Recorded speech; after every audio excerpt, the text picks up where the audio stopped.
Why is this pillar standing so unbelievably awkward in this harbour? And what has this ordinary square to do with it?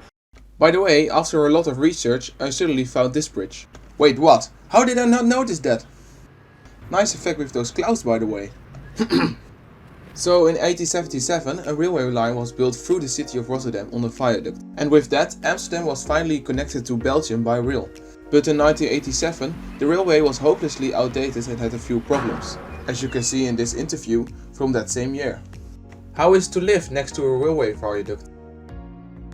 Well, when the train comes by, the whole house I live in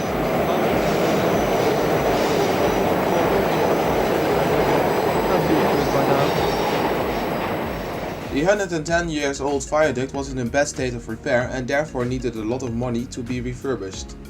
Furthermore, the Koningshavenbrug, this one, had to be opened very often for shipping, which made the railway a very large bottleneck. It was such a big problem that the Dutch railways always had to start at the bridge when they were making the new timetable. So it was decided to build a 4-track tunnel along the existing track, so that when the tunnel was finished, the viaduct would be demolished. Construction started in 1987, but building the tunnel was not easy. How is it to live next to a construction site? Well, when the whole house is built. Shut up! Yeah, it can be a bit annoying sometimes. For the rest, it caused a lot of problems for the traffic.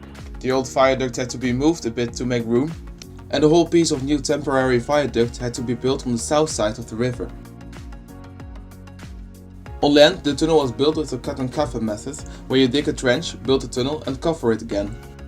At the river, they let pre-made tunnel sections sink into a trench in the bottom of the river, just as they had done for the first time at the Maas Tunnel more than 50 years earlier. Which, by the way, is only 2.5 kilometers that way, or one click with your mouse, at the end of the video. On most of the route, there was room to build a tunnel next to the existing viaduct, but near the river, these old houses stood on the route. At that time, it was not yet technically possible to drill a tunnel in the soft subsoil of the Netherlands, so the houses had to go away.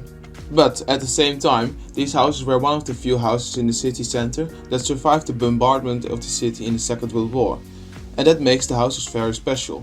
So it was decided to tear down the houses brick by brick to rebuild them after the tunnel was finished.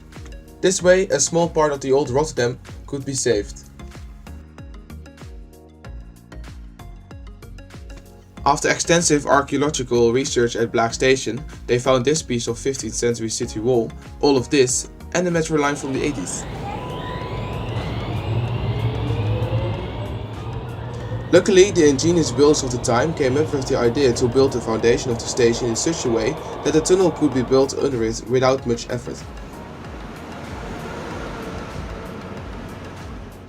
After the tunnel was finished, the 116-year-old viaduct was demolished, except for this lift bridge from 1927, which is now a monument.